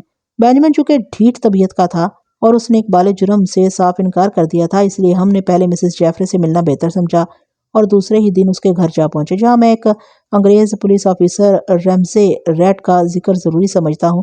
اس نے بینجامن کی بیوی کے قتل کا پورا کیس پڑھا اور یہ خطوط بھی پڑھے جو بینجامن مسز جیفرے کو لکھتا رہا تھا۔ اس نے ایسا تجزیہ کیا کہ وہ پولیس آفیسر نہیں بلکہ جوتشی لگتا تھا۔ اس نے کہا کہ مسز جیفرے نے اپنے خاوند کو قتل کرایا ہے، اب سراغ لگانا اور ثابت کرنا تمہارا کام ہے۔ مسز جیفرے واقعی خوبصورت عورت تھی۔ ہم وردی میں نہیں تھے۔ ہم نے اپنا تعارف کرایا تو وہ خوش ہوئی کہ اس کے گھر جو چوری ہوئی ہے اس کی تفتیش سی آئی اے نے اپنے ہاتھ میں لے لیا۔ وہ چونکہ انگریز عورت تھی اس لیے اس نے ہندوستانی تھانے دار کو برا بھلا کہا اور پھر ہمیں کہا کہ امید ہے کہ تم دونوں اس تنخواہ کا حق ادا کرو گے جو تمہیں ہم سے ملتی ہے۔ میں تم دونوں کو تعریفی سند دلاؤں گی۔ الفریڈ نے مسکراتے ہوئے کہا ہماری ٹریننگ اسکاٹ لینڈ یارڈ میں نہیں ہوئی لیکن سراغ رسانی کے معاملے میں ہم آپ کو مایوس نہیں کریں گے۔ آپ کا خاوند کس بیماری سے فوت ہوا ہے؟ ڈاکٹر نے انٹریوں کا السر بتایا تھا، اس نے جواب دیا۔ لیکن تم لوگ چوری کے متعلق بات کرو۔ چوری کے متعلق بھی بات ہو جائے گی، الفریڈ نے کہا اور پوچھا محکمہ جنگلات کی مسز بینجامن کو آپ جانتی ہیں؟ وہ اینگلو انڈین ہے۔ ہاں جانتی ہوں، اس نے کہا۔ تم میری ذاتی زندگی میں دلچسپی نہ لو مسز جیفرے، الفریڈ نے کہا۔ آپ برطانوی خاتون ہیں، ہمیں آپ سے بڑے اچھے رویے کی توقع ہے۔ ہم آپ کے قانون کا تحفظ کر رہے ہیں، ہم جو پوچھیں وہ ہمیں بتاتی چلیں۔ مسٹر بینجامن آپ کو خطوط لکھتا رہا ہے، الفریڈ نے کہا۔ خطوط؟ وہ حیرت زدہ ہوگی پھر جیسے بیدار ہو گئی ہو کہنے لگی اس نے مجھے کبھی کوئی خط نہیں لکھا۔ تم لوگ کیا جاننا چاہتے ہو؟ تم تو مجھے پریشان کر رہے ہو۔ آپ کو بینجامن نے جو زنجیریں اور دیواریں توڑنے کا پرزور مشورہ دیا تھا وہ زنجیریں اس نے بھی توڑ ڈالی ہیں لیکن بدقسمتی سے وہ پکڑا گیا۔ اس نے اقبال جرم کر لی۔ اب کی ساری سوسائٹی آپ کے اور بینجامن کے تعلقات سے واقف ہے۔ مسٹر بینجامن نے اپنے اقبال جرم میں آپ کا نام لیا اور یہ بھی کہا ہے کہ وہ آپ کو خط لکھتا رہا ہے۔ کیا ابھی زنجیریں توڑ دیں؟ آپ زنجیریں توڑ کر آگرہ سے دلی آ گئی ہیں۔ وہ ایسا نہیں کر سکتا، مسز جیفرے نے گھبراتے ہوئے کہا۔ وہ مجھے دھوکہ نہیں دے سکتا، اس کا ایک بھی ہاتھ مجھے دکھا دو۔ اس کا خیال تھا کہ وہ ٹیچی کیس ہی چوری ہو گیا جس میں خطوط تھے، اس لیے ہم اسے خط نہیں دکھا سکیں گے۔ خطوط میری جیب میں تھے، میں نے اسے ایک ایک خط دکھانا شروع کر دیا۔ اسے کہا کہ ہم ایکسپرٹ کی رپورٹ لے چکے ہیں اور بینجامن تحریری طور پر اعتراف کر چکا ہے کہ یہ خط اسی کے لکھے ہوئے ہیں۔ یہ خط آپ کو کہاں سے ملے ہیں؟ اس نے پوچھا۔ آپ کا اٹیچی کیس اور کچھ کپڑے کھڈ میں پڑے ملے تھے، میں نے کہا۔ تفتیشی آفیسر نے یہ خطوط بھی وہاں پڑے دیکھے اور پڑھے۔ آپ کو معلوم ہے آپ نے اس تھانے دار سے خطوط مانگے تھے مگر اس نے آپ کو نہ دیے، تو تم لوگ چاہتے کیا ہو؟ ہمیں صرف یہ بتا دے کہ آپ نے یہ کیوں کہا ہے کہ بینجامن نے آپ کو کبھی خط نہیں لکھا، میں نے کہا۔ اس نے اکھڑا اکھڑا سا جواب دیا۔ اس کی زبان ہوکلا رہی تھی، یوں کہہ لیں کہ اس کی زبان نے اس کا ساتھ چھوڑ دیا تھا۔ اس کا دماغ بھی کام کرنے سے معذور ہو گیا تھا۔ صاف پتہ چلتا تھا کہ اس کا جرم اس کے سامنے ناچ رہا ہے۔ اپنے آپ کو ذہنی اذیت میں نہ ڈالیں، میں نے کہا۔ ہم آپ کے پاس بلا وجہ نہیں آگے کسی ٹھوس شہادت کی بنا پر آئے ہیں۔ اگر آپ ہم سے تعاون کریں گی تو ہم آپ کی کچھ مدد کر سکیں گے۔ اگر ہمیں شہادت سے آپ کا جرم ثابت کرنا پڑا تو ہم آپ کی کوئی مدد نہیں کر سکیں گے۔ میں سمجھتا ہوں کہ آپ کے دل میں مسٹر بینجامن کی اتنی محبت ہے کہ آپ نے اس کے اس قدر خطرناک خطوط سنبھال کر رکھے ہوئے، حالانکہ وہ آپ کو لکھتا رہا ہے کہ خطوط جلا دینا۔ الفریڈ نے کہا لیکن مسٹر بینجمن کو دیکھیے جس نے ساری کہانی بیان کر دی ہے، اس کی حالت یہ ہوگی جیسے فیصلہ نہ کر سکتی ہو کہ کیا کرے۔ میں نے اور الفریڈ نے اس پر سوالوں کے یوں حملے شروع کر دی جیسے تیروں کی بوچھاڑ کی جاتی ہے۔ وہ ڈولنے لگی۔ آخر اس نے پوچھا، کیا میں کسی برطانوی افسر سے مل سکتی ہوں؟ ہم اسے اپنے ساتھ لے گئے اور اپنے شعبے کے برطانوی افسروں کے حوالے کر دیا۔ ہم اسے اس طرح لے گئے کہ بینجمن نے اسے اچھی طرح دیکھ لیا۔ میں دانستہ حوالات کے سامنے سے اکیلا گزرا۔ بینجمن نے آواز دی۔ میں رک گیا۔ اب وہ سخت گھبرایا ہوا تھا۔ یہ مسز جیفرے کو دیکھ لینے کا نتیجہ تھا۔ اسے کیوں یہاں لائے ہو؟ اس نے پوچھا۔ وہ اقبال جرم کر چکی ہے۔ میں نے کہا۔ خطوط میں سے ایک خط کھول کر اسے دکھا اور کہا، اس نے آپ کے خطوط ہمارے حوالے کر دیے ہیں۔ اس نے حوالات کے مقفل دروازے کی سلاخیں پکڑ رکھی تھیں۔ اس کے ہاتھوں کی پکڑ ڈھیلی ہو گئی، پھر اس کے ہاتھ نیچے گر پڑے۔ وہ ہار گیا تھا۔ مسٹر بینجمن، میں نے اسے رازداری کے لہجے میں کہا، اب بھی آپ کے لیے تھوڑا سا موقع ہے، اقبال جرم کر لیں، ہم آپ کی مدد کریں گے، کوئی راستہ نکالیں گے۔ آپ دیکھ رہے ہیں کہ آپ کے خلاف شہادت مکمل ہے۔ جس عورت کی خاطر آپ نے اپنے آپ کو پھانسی کے تختے پر کھڑا کیا ہے، اس نے آپ کو دوہرے قتل کا مجرم ثابت کر دیا ہے۔ میں اور الفریڈ ہوا میں تیر چلا رہے تھے، لیکن یہ تیر تھے، تکے نہیں تھے۔ ایسے تیر چلانے کے لیے بھی عقل اور تجربہ چاہیے۔ ہمارے تیر کام کر گئے اور بینجمن مسز جیفرے سے انتقام لینے کی خاطر اقبال جرم کے لیے تیار ہو گیا۔ میں نے اسے حوالات سے نکالا اور کمرے میں لے گیا۔ الفریڈ کو بھی بلا لیا۔ بینجمن نے جو بیان دیا وہ بہت لمبا تھا۔ آپ کے مطلب کی کہانی یہ تھی کہ مسز جیفرے جب اپنے خاوند کے ساتھ دلی میں تھی تو اس کی ملاقات بینجمن سے ہوتی اور یہ شخص اس کے دل میں اتر گیا۔ اس انگریز عورت کا خاوند سیدھا سادہ اور بھلا آدمی تھا۔ بینجمن کے دل میں بھی مسز جیفرے کی محبت پیدا ہو گئی۔ وہ ملتے ملاتے رہے اور محبت جنون کی صورت اختیار کر گئی۔ مسٹر جیفرے کا تبادلہ آگرہ ہو گیا تو بینجمن نے بھی وہیں تبادلہ کرا لیا۔ ایک روز مسز جیفرے نے بینجمن کو بتایا کہ اس کے خاوند نے اسے کہا ہے کہ وہ بینجمن سے ملنا چھوڑ دے۔ اس پر ان میں لڑائی جھگڑا ہوا۔ مسٹر جیفرے نے اپنی بیوی سے کہا کہ وہ اسے طلاق نہیں دے گا۔ اگر مسز جیفرے نے کورٹ میں جا کر طلاق کا مطالبہ کیا تو خاوند اسے قتل کرا دے گا۔ اس کے بعد میاں بیوی میں آئے دن تو تکرار ہونے لگی۔ بینجمن نے مسز جیفرے سے کہا کہ وہ اسے ایسا زہر لا دے گا جو فوراً ہلاک نہیں کرتا بلکہ ایسی بیماری پیدا کرتا ہے جس سے یہ شک نہیں ہوتا کہ اس شخص کو زہر دیا گیا ہے۔ مسز جیفرے ایک تو خاوند کے خلاف جلی بنی بیٹھی تھی، دوسرے وہ بینجمن کی محبت میں پاگل ہوئی جا رہی تھی۔ اس نے بینجمن سے کہا کہ وہ اسے زہر لا دے۔ بینجمن نے اسے زہر مہیا کر دیا جو مسز جیفرے نے اپنے خاوند کی شراب کی بوتل میں اتنی مقدار میں ڈال دیا جو اسے بینجمن نے بتائی تھی۔ مسٹر جیفرے اپنے پیٹ میں تکلیف محسوس کرنے لگا۔ اس نے ڈاکٹر سے دوائی لے لی۔ مسز جیفرے اپنے خاوند کو تھوڑا تھوڑا زہر 1-2 دنوں کے وقفے سے دیتی اور بینجمن کو بتاتی رہی کہ اس کے خاوند کی کیا حالت ہے۔ حالت یہ تھی کہ وہ دھوکے میں زہر بھی پی رہا تھا اور دوائی بھی کھا رہا تھا۔ اس سے یہ ہوتا تھا کہ کبھی اس کے پیٹ کی تکلیف بڑھ جاتی، کبھی بہت کم ہو جاتی۔ مسز جیفرے جب دیکھتی کہ اس کی صحت کچھ بہتر ہو گئی ہے تو وہ پریشان ہو جاتی اور بینجمن سے کہتی کہ وہ خاوند کو ایک ہی بار زہر دے دے گی۔ بینجمن نے اسے بتایا کہ وہ پکڑی جائے گی اور پوسٹ مارٹم میں زہر ثابت ہو جائے گا۔ اس دوران بینجمن کا تبادلہ دلی ہو گیا۔ یہاں سے وہ مسز جیفرے کو خط لکھتا رہا۔ مسز جیفرے نے اسے یقین دلایا تھا کہ اس کے خط اسے محفوظ مل جاتے ہیں، اس کے خاوند کو پتہ نہیں چلتا۔ بینجمن کو معلوم نہیں تھا کہ مسز جیفرے خطوط ضائع کرنے کی بجائے سنبھال کر رکھ رہی ہے۔ مسز جیفرے بینجمن کو خط لکھتی تھی، بینجمن خط پڑھ کر پھاڑ ڈالتا تھا۔ ایک روز مسز جیفرے نے بینجمن کو اطلاع دی کہ اس کا خاوند اسپتال میں مر گیا ہے۔ بینجمن پریشان ہو گیا۔ وہ آگرہ گیا تو اسے پتہ چلا کہ مسٹر جیفرے بظاہر قدرتی موت یعنی انٹریوں کے السر سے مرا ہے۔ بینجمن کو تسلی ہوگی اور وہ واپس آ گیا۔ کچھ دنوں بعد بینجمن نے مسز جیفرے کو لکھا کہ وہ دلی آ جائے۔ وہ آ گئی۔ دلی میں ان کی ملاقاتیں شروع ہو گئی اور ان کی محبت سوسائٹی کا سکینڈل بن گئی۔ اب بینجمن کی باری تھی کہ وہ زنجیریں توڑے۔ اس نے جس طرح زنجیریں توڑی وہ میں آپ کو اس کے نوکر کے اقبال جرم میں سنا چکا ہوں۔ مسز جیفرے کسی برطانوی آفیسر سے اس لیے ملنا چاہتی تھی کہ وہ ہندوستانی افسروں کو اقبالی بیان دینے میں اپنی توہین سمجھتی تھی۔ شاید اسے ان سے یہ امید بھی تھی کہ وہ اسے ہم وطن سمجھ کر چھوڑ دیں گے، لیکن ان افسروں نے اس سے سب کچھ اگلوا لیا۔ ادھر ہم نے بینجمن سے جو بیان لیا تھا وہ اس کے آگے رکھ دیا، لیکن اپنے خاوند کو میں نے قتل نہیں کیا، مسز جیفرے نے کہا۔ ایک ہندو ڈاکٹر نے اسے زہر کا انجیکشن دیا تھا۔ اس نے اپنے اقبالی بیان میں بینجمن کی محبت کا ذکر کیا اور وہی باتیں کی جو بینجمن نے کہی تھی۔ اس نے مزید باتیں یہ سنائی، اسے خاوند مرتا نظر نہیں آتا تھا۔ اسے ڈاکٹر نے کہا کہ وہ السر کا مریض ہے اور اسے اسپتال داخل ہو جانا چاہیے۔ وہ داخل ہو گیا۔ وہاں اس کی بیوی اسے زہر نہیں دے سکتی تھی۔ اسے فکر ہوا کہ یہ تو صحت یاب ہو جائے گا۔ بیوی نے اسپتال جا کر دیکھا کہ ایک جوان سال ہندو ڈاکٹر اس کے خاوند کو ایک انجیکشن روز لگاتا ہے۔ مسز جعفر اپنے خاوند کو دیکھنے اسپتال جایا کرتی تھی۔ اس نے اس ہندو ڈاکٹر کے ساتھ دوستی پیدا کر لی، اسے اپنے گھر مدعو کیا اور ہوٹل میں بھی اسے کھلاتی پلاتی رہی۔ اس نے اس ہندو پر اپنے حسن کا جادو چلا لیا اور ایک رات اسے اپنے گھر بھی رکھا۔ ہندو کا دماغ اس کے قبضے سے نکل گیا۔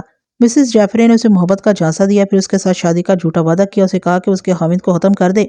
ہندو ڈاکٹر نے اگلے ہی روز مسز جیفری کے خاوند کو ایسا انجیکشن دیا کہ وہ ایک دن اور ایک رات زندہ رہ کر مر گیا۔ مسز جیفری نے فوراً لاش اٹھوائی اور دفن کرا دی۔ ڈاکٹروں کو شک تک نہ ہوا کہ ان کے مریض کو قتل کیا گیا ہے۔ ہندو ڈاکٹر مسز جیفری سے ملا اور شادی کا وعدہ یاد دلایا۔ مسز جیفری نے اسے آنکھیں دکھائیں اور کہا کہ وہ اسے سزائے موت دلائے گی۔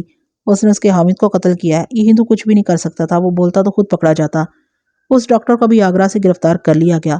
بینجمن عدالت میں اپنے بیان سے منحرف ہو گیا تھا، لیکن ہمارا کیس مضبوط تھا۔ سیشن جج نے بڑا ہی سخت فیصلہ دیا۔